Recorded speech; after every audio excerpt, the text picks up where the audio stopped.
Very good evening everyone, my name is Shubham Singh Haniya and welcome to UPSC pedia. आज इस lecture में बात करने वाले हैं that what should be your strategy for your preparation of UPSC commerce optional.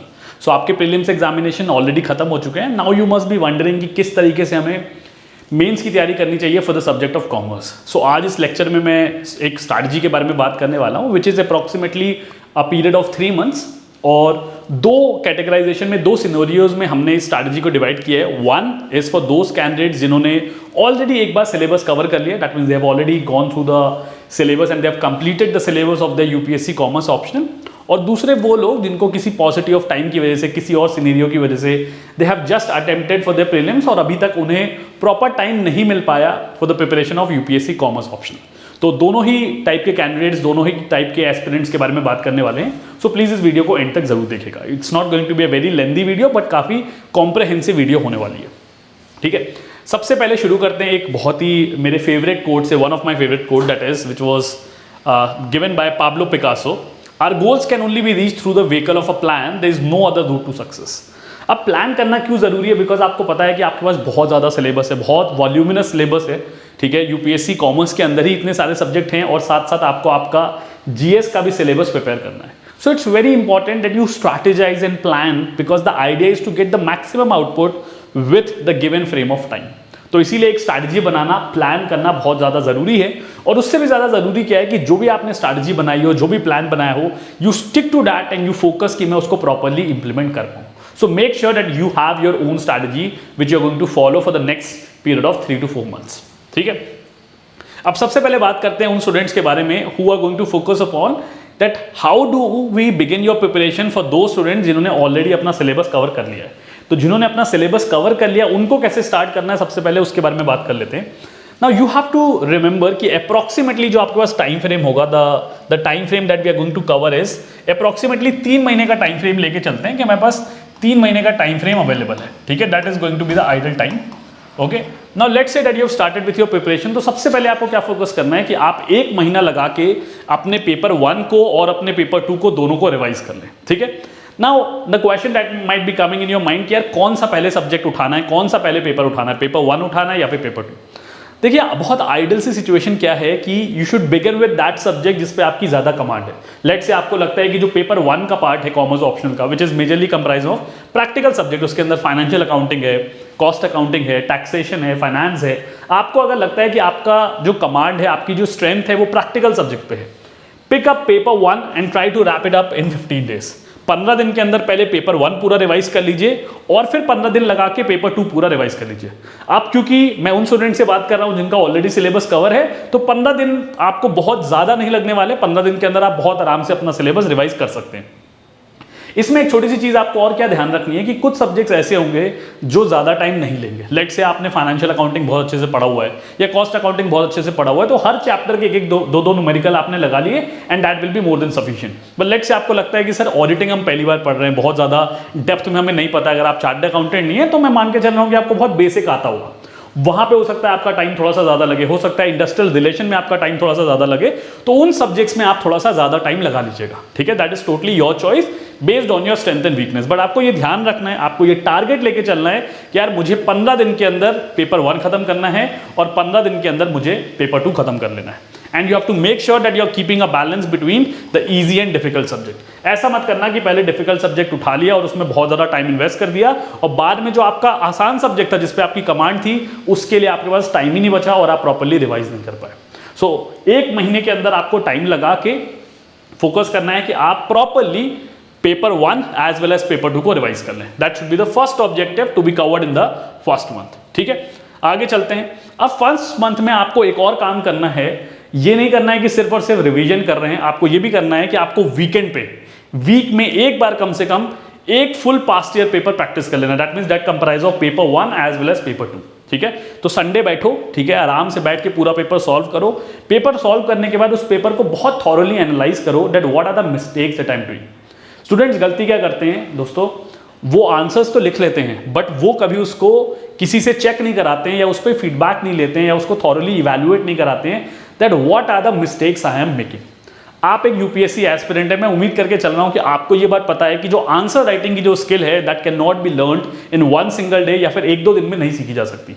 But किया क्या जा सकता है कि जो जो छोटे छोटे बॉटलनेक्स हैं, जो जो छोटे छोटे प्रॉब्लम्स हैं जो आपके आंसर राइटिंग में इश्यूज है, फॉर एग्जांपल लेट्स से आपका अप्रोच सही नहीं है आंसर को लिखने में, या फिर आपकी पॉजिटिव अप्रोच नहीं है, या फिर आपकी स्ट्रक्चर फ्रेमिंग में प्रॉब्लम है, या लेट्स से आप एग्जांपल्स नहीं दे पाते, what ever be the problem, जब तक आप आंसर राइटिंग करके इन प्रॉब्लम्स को आइडेंटिफाई नहीं करेंगे, जो भी आपके कलीग्स हैं या जो भी मेंटर हैं जो आपको गाइड कर रहे हैं, उनसे आंसर चेक कराइए, उनके पीछे पड़ जाइए। अगर आप चाहते हैं मैं आपके आंसर चेक करूं, we have a telegram group जिसका लिंक डिस्क्रिप्शन में प्रोवाइडेड है, आपने आंसर लिख के डालिए, we are going to provide you the feedback. मैं, Manish sir, Anu sir, we are always there to give you feedback on your answers, but analyse करिए कि आप क्या गलती कर रहे हैं। उसके बिना आंसर राइटिंग करने का कोई फायदा नहीं। आप बहुत सारे आंसर्स लिखते रहेंगे बट उसमें कुछ इंप्रूवमेंट नहीं होगी and you are going to go nowhere. So you what you have to do is कि फर्स्ट महीने के अंदर ही वीकेंड में बैठ के एक full fledged past year paper लगाइए। इससे क्या होगा कि 1 महीने के अंदर ही आप 4 past year paper thoroughly practice कर लेंगे, ठीक है। और आपको मूव कैसे करना है, you have to move from the latest to the oldest. That means अभी जो 2021 का पेपर है वो आप सबसे पहले लगाएंगे and you are going to move backwards. अब ये क्यों किया जा रहा है, ताकि आप लेटेस्ट ट्रेंड के बारे में कि किस तरीके के क्वेश्चंस आ रहे हैं, लेटेस्ट ट्रेंड में किस तरीके से क्वेश्चन पूछे गए। दो कभी भी जो ट्रेंड है वो कांस्टेंट नहीं रहता है, हमेशा वेटेज थोड़ा बहुत चेंज होता रहता है, you already know that. But अगर लेटेस्ट वाला हम पहले लगाएंगे तो हमें एक डिफिकल्टी लेवल का भी आइडिया लग जाएगा and the type of questions also, ठीक है। तो इस ऑर्डर में आपको लगाना है।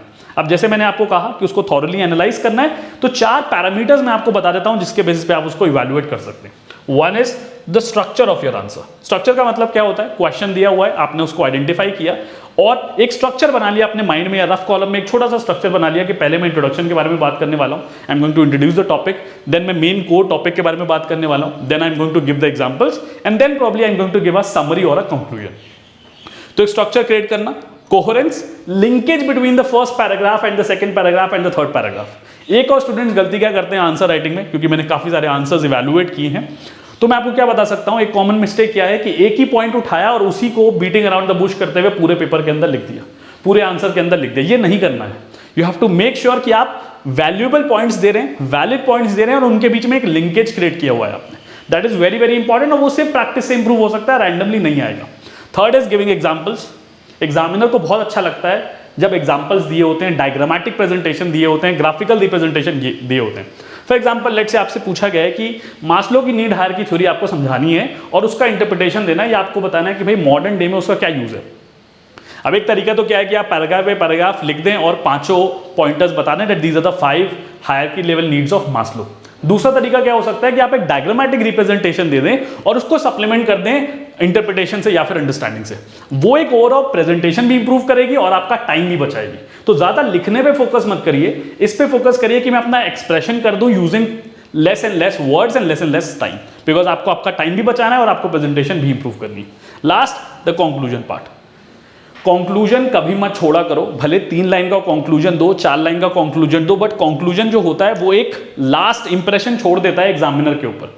मैं काफी सारी मास्टर्स की कॉपी चेक करता हूं, एमबीए स्टूडेंट्स की और ग्रेजुएशन की भी, तो मैं आपको बता सकता हूं कि जो लास्ट समिंग अप पॉइंट होता है वो बहुत इंपैक्टफुल क्रिएशन करता है मार्क्स के ऊपर। बिकॉज कोई भी टीचर हो वो भले बीच के पैराग्राफ पढ़े या ना पढ़े, लास्ट पैराग्राफ को बहुत अच्छे से जरूर पढ़ता है। तो ओवरऑल क्वालिटी तो मेंटेन करनी है, साथ साथ कंक्लूजन भी अच्छा देना है, ठीक है। So these are the parameters on which you can go ahead and do the answer writing practice, specially in your past year papers. और अपनी वीकनेस आइडेंटिफाई करने की कोशिश करो। Everybody will have some kind of weakness.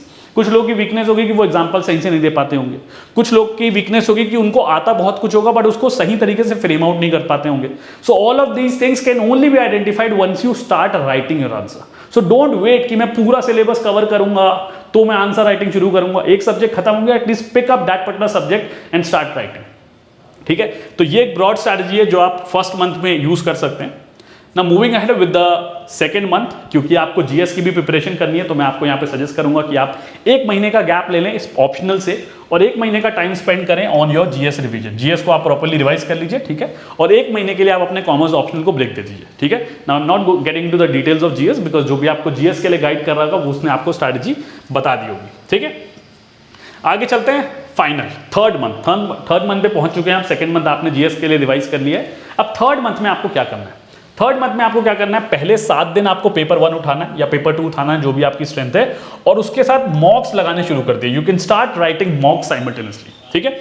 अब आप मॉक्स जितने लगाएंगे उतना आपको प्रैक्टिस और इंप्रूवमेंट होती जाएगी, क्योंकि पास्ट ईयर से आप ऑलरेडी पैटर्न देख चुके हैं, you have identified your mistakes, you have identified कि कहाँ कहाँ आंसर राइटिंग में प्रॉब्लम आ रही, तो अब आप मॉक्स की तरफ बढ़ सकते हैं। तो आपने 4 मॉक्स अगर लगा लिए थे, 4 पास्ट ईयर पेपर लगा लिए थे फर्स्ट मंथ में, तो आपने काफी हद तक लास्ट 4 साल के पेपर कवर कर लिए। Now your focus has to be in practicing the mocks, जिसको आप टाइमर लगा के प्रैक्टिस करेंगे कि क्या मैं उस with in the given time frame में अपने पूरे के पूरे आंसर्स को अच्छी तरीके से कंप्लीट कर पा रहा हूं या फिर नहीं। तो पहले 7 दिन आप दे दीजिए पेपर 1 को या फिर पेपर 2 को, नेक्स्ट 7 डेज आपको देने हैं पेपर 2 अलॉन्ग विद मॉक्स। तो यहाँ पे आप क्या कर सकते हैं, वीक डेज पे आप पढ़ाई कर सकते हैं, रिवीजन कर सकते हैं, और वीकेंड्स पे आप मॉक्स लगा सकते हैं और वाइस वर्सा। बट आइडिया क्या है कि पूरा का पूरा सिलेबस दोबारा रिवाइज करना है। जितनी बार रिवाइज करोगे उतनी ज्यादा कंसेप्चुअल क्लैरिटी इंप्रूव होती जाएगी, ये आपको ध्यान रखनी है, ठीक है। यहाँ पे ये कोई ग्रेजुएशन का सिलेबस नहीं है कि एक बार आपने पढ़ लिया और जाके कुछ भी लिखा है। जितनी बार रिवीजन करोगे, जितनी ज्यादा आंसर राइटिंग करोगे, उतनी ज्यादा इंप्रूवमेंट आती जाएगी आपकी क्वालिटी ऑफ आंसर्स के अंदर, ठीक है। अब क्या करना है, 14 दिन निकल गए, रिपीट करना है same process for the next 2 weeks. मतलब दोबारा से पेपर 1 उठाना है, 7 डेज लगाने हैं मॉक्स प्रैक्टिस करते समय, और दोबारा पेपर 2 उठाना है और 7 दिन स्पेंड करने हैं। मतलब पूरा का पूरा जो मंथ है, 3rd मंथ जो है, वो हमने दोबारा दे दिया अपने रिवीजन को, और साथ साथ मॉक्स भी प्रैक्टिस कर रहे हैं। तो यहां पे हुआ क्या कि आइडियली आपने 3 बार अपना पूरा ऑप्शनल रिवाइज कर लिया। पहली बार जब पहली बार कंप्लीट किया था, दूसरी बार फर्स्ट मंथ में, और तीसरी और फाइनल बार आपने किया 3rd मंथ में, and that is what you have to do. बस ये ध्यान रखना कि अपने मॉक्स को थॉरली एनालाइज करना है on those parameters that I have just mentioned, that is structure, example, coherence and your conclusion. Both the all the 4 parameters have to be taken care of, ठीक है। तो ये वो 3 मंथ की स्ट्रैटेजी है जो उन स्टूडेंट्स को यूज करनी है who have already covered the syllabus at least once, ठीक है। अब मेरे उन दोस्तों के लिए, उन एस्पिरेंट्स के लिए बात कर लेते हैं जिन्होंने अपनी तैयारी थोड़ी सी लेट शुरू करी है, थोड़ी सी due to positive of time उन्होंने लेट शुरू करी है, और अभी तक उनको मौका नहीं मिला है कि वो कॉमर्स के सिलेबस को थॉरली देख सकें या फिर कंप्लीट कर सकें। तो अब आप ये बात समझ लीजिए कि आपको 3 महीने का डेडिकेशन दिखाना होगा along with your GS, because आप जीएस को नहीं छोड़ सकते। तो 3 महीने आपको लग के तैयारी करनी होगी, and that is what I am going to tell you here, ठीक है। सबसे पहले आपको क्या करना है, आपको 1 महीना पूरा दे देना है पेपर 1 को along with the past year papers practice on your weekends. मतलब आप 15 दिन नहीं देंगे, आपको 1 महीना डेडिकेटेडली देना पड़ेगा, अदरवाइज आप कवर नहीं कर पाएंगे सिलेबस काफी ज्यादा है, ठीक है। नेक्स्ट मंथ आप क्या करेंगे, 1 महीना आप लगाएंगे पेपर 2 के अंदर along with your weekly practice of past year papers, ठीक है। अब सेम चीज मैं वही कहूंगा कि अगर आपको पेपर 1 आपका स्ट्रांग है तो पहले आप वो कवर अप कर लीजिए, पेपर 2 आपका स्ट्रांग है तो पहले वो कवर अप कर लीजिए। जो टॉपिक, जो पेपर आपको स्ट्रांग लगता है, आपको लगता है ये मुझे अच्छे से आता है, उसको पिकअप करने के 2 फायदे रहेंगे। पहला तो आपका मोराल बूस्ट होता रहेगा कि यार मैं सिलेबस कवर कर पा रहा हूं, मुझे आ रहा है, मुझे कॉन्फिडेंस आ रहा है। और सेकंड ये होगा कि आपको ये भी दिखता रहेगा साइकोलॉजिकली कि यार ये सब्जेक्ट हमारा कवर अप हो गया। बट अल्टीमेटली आपको टारगेट लेके चलना है कि 1 महीने के अंदर आपको 1 पेपर रिवाइज करना है और दूसरे महीने के अंदर आपको दूसरा पेपर रिवाइज कर लेना है। नाउ यहां पे एक और गलती क्या होती है, that keep a balance on your time between easy and difficult subjects. ऐसा नहीं करना है कि पहला इजी सब्जेक्ट उठाया तो उसी में सारा टाइम लगा दिया, डिफिकल्ट सब्जेक्ट छोड़ के चले गए, या फिर पहले डिफिकल्ट सब्जेक्ट उठा लिया और इजी सब्जेक्ट के लिए टाइम ही नहीं बचा। You have to strategise your time accordingly कि आप easy subject as well as difficult subjects दोनों को टाइम दें और दोनों पोर्शन से सिलेबस को कवर अप करने की कोशिश करें। क्योंकि कई बार क्या होता है, जो सब्जेक्ट हमें आसान लगता है, लेट्स से आपको इंडस्ट्रियल रिलेशन आसान लग रहा है, उसमें से कुछ डिफिकल्ट क्वेश्चन पूछ लिया गया और आप वो अटेम्प्ट नहीं कर पाए। दूसरा सिनेरियो क्या हो सकता है, डिफिकल्ट वाला जो टॉपिक है उसमें से इजी आ गया, बट क्योंकि आपने उसको रिवाइज नहीं किया था आप वो भी नहीं कर पाए। So you have to make sure that you are covering both the easy as well as difficult topic in as much comprehensive manner as much as possible. ये आपको दिमाग में रख के चलना है, ठीक है। तो ये आपकी प्रिपरेशन हो गई पहले 2 महीने की, ठीक है। आगे बढ़ते हैं, अब बात करते हैं कि भाई और क्या इंपॉर्टेंट एलिमेंट्स आपको ध्यान रखने हैं। पहला क्या है, keep a balance between theory and numerical subject.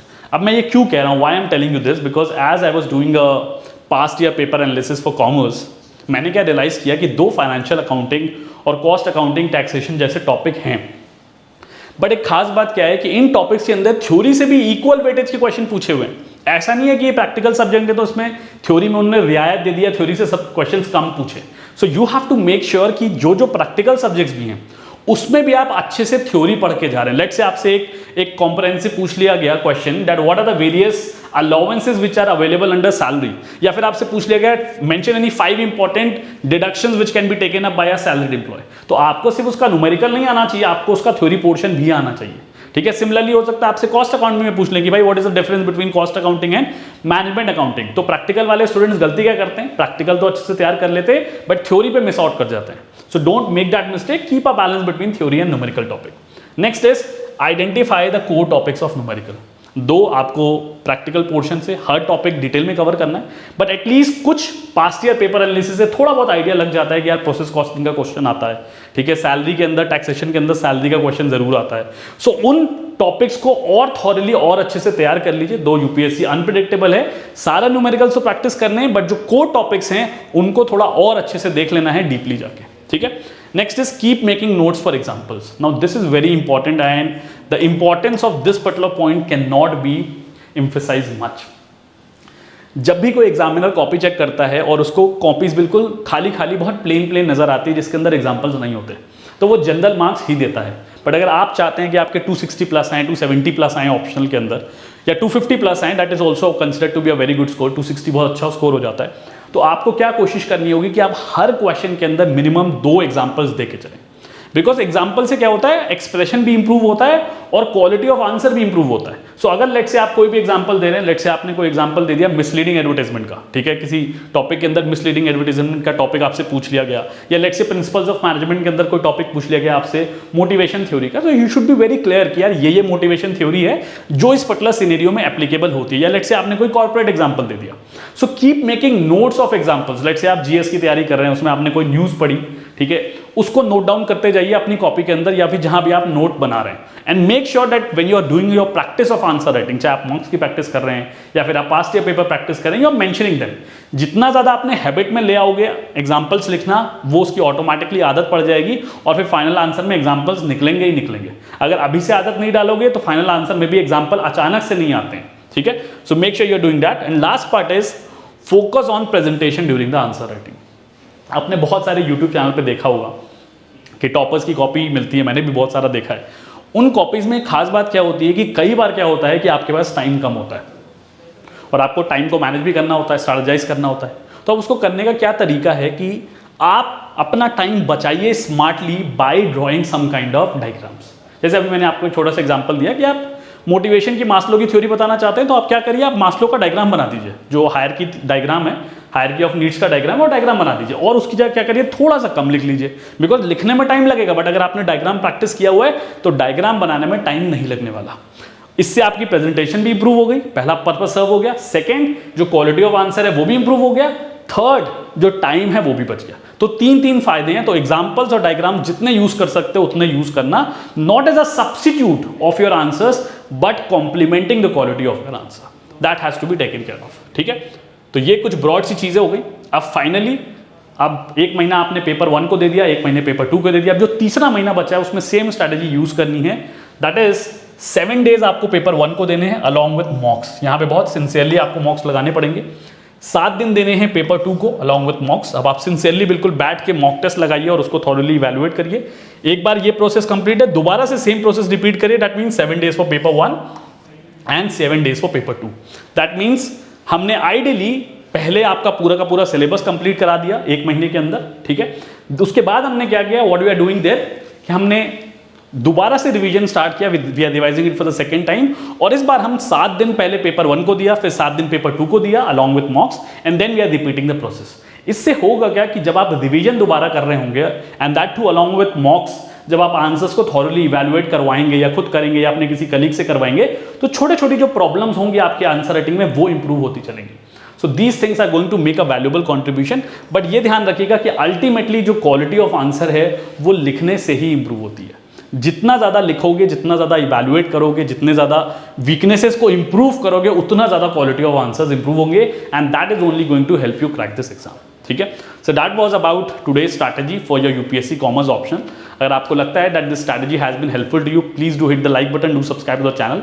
The courses are running up right now. If you want to purchase any course, you can visit our website anujjindal.in, या फिर आप हमें कॉल कर सकते हैं ऑन द नंबर 9999466225। अगर आप email करना चाहते हैं तो आप हमें ईमेल भी कर सकते हैं। The email ID is info@anujjindal.in, ठीक है। जो एक टेलीग्राम ग्रुप है जिसपे if you want we can check up your answers and we can give you valuable feedback, उसका जो लिंक है वो मैंने डिस्क्रिप्शन में डलवा दिया है। प्लीज आप वहां से टेलीग्राम को जरूर ज्वाइन करें, and if you have any doubts you can ask me in the Telegram को। That was all for today. Thank you. Have a nice day. Take very good care of yourself and keep preparing. Bye-bye.